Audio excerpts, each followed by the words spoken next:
Hi, I'm Simon Rushton and this is Taxi Chronicles Podcast.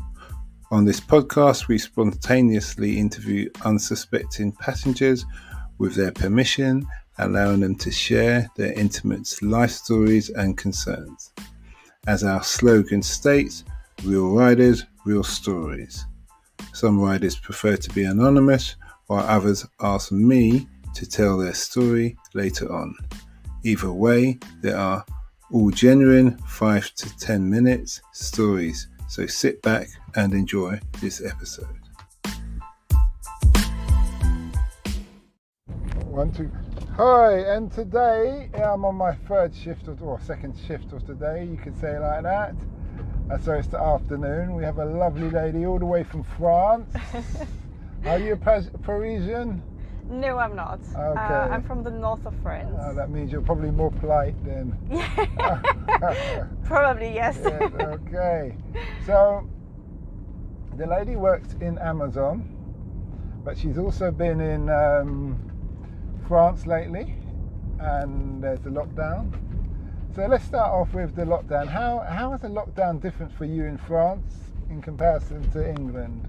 So over the lockdown, I think it was a lot more strict in France. So if you were to go outside, you had to fill in a paper authorizing yourself to get out, and the police would also arrest you and basically checking if you have that paper filled in.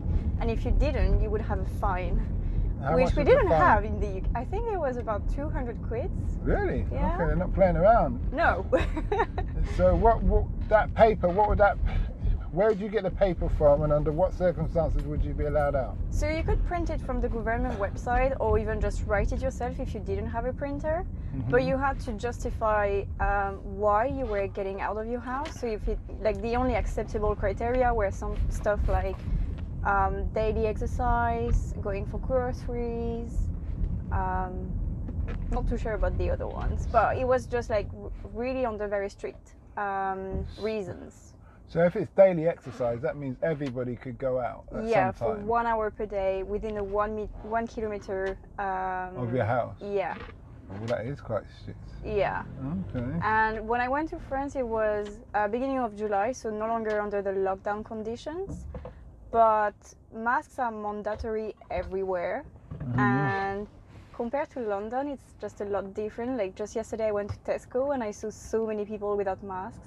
Mm-hmm. And I have to say I felt a lot safer in France than in Tesco in the UK.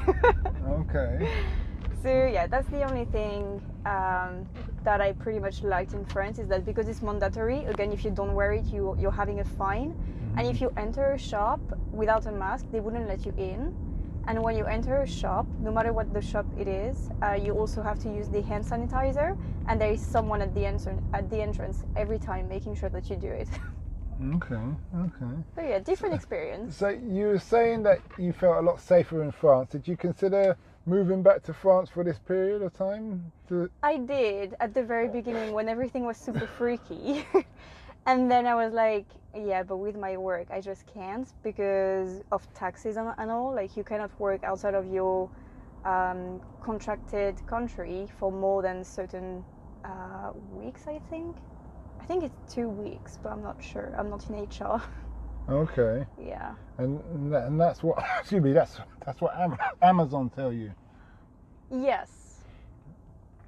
Okay. So I could have worked in France for a bit, but I don't know for how long. And because of the lockdown, you couldn't travel for a very long period of time. So I know people that got stuck outside of UK and they just couldn't work because they didn't have their laptop and they didn't get paid. And I didn't want to be in that situation, so yeah, didn't do it in the end.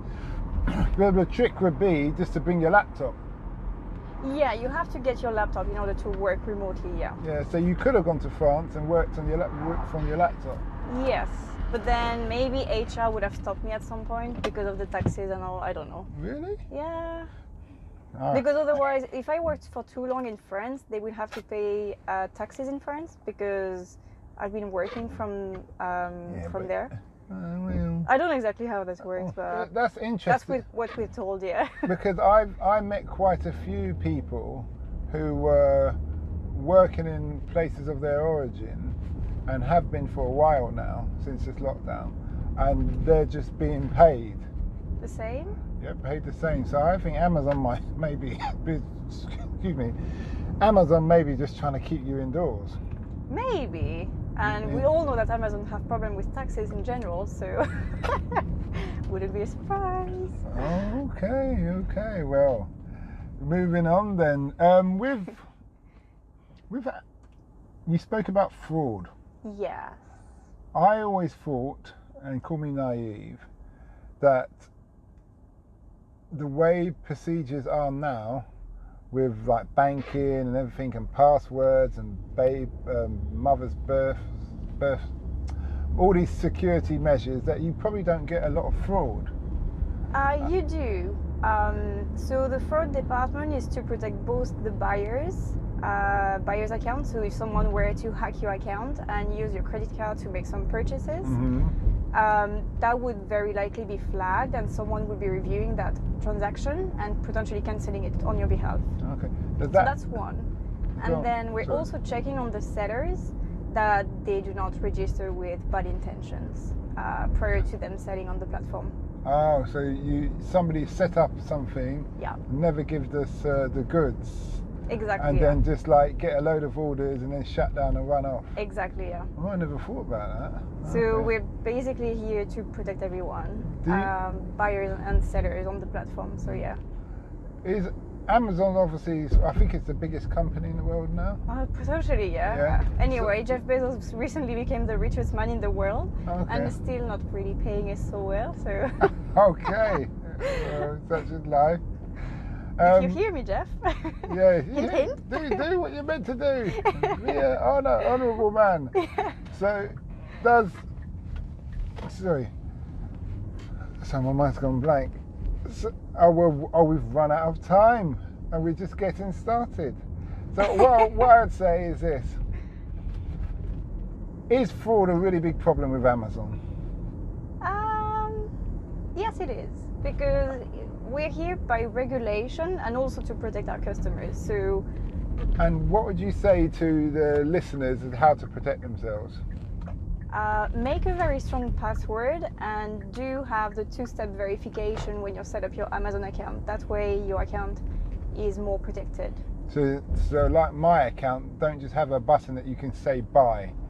You should go through a process every time. So the two-step verification is just something that you can set up, and it's just to ensure that you will receive a code on your phone whenever you want to register on a new device. Okay. Which is very, very helpful, and will prevent anyone trying to access to your account. Okay, fair enough. And be nice on the Amazon platform. And the last but not least question is, what impact do you want to have on the world? I think it would be more ecological than economical. So I just wish that people in general would be more friendly to our planet. I'm trying my best to do that. Okay. Well, thanks a lot for that. Sorry you had to cut it short. Thank you. Okay, have a nice day. Bye. We hope you liked that episode. Keeping in mind, we never know who we're going to interview. We post twice a day, 8 a.m. and 5 p.m. GMT. Have you ever considered the future economies to invest in? Why not listen to our sister podcast, Africa Investor Stories? Considering Africa has the fastest growing economies and population on Earth, and has done for many years, it holds 30% of the world's known natural resources. We publish twice a week, Tuesday with a guest investor, and Fridays talking about investment, politics and history, providing a clear understanding for any potential investor.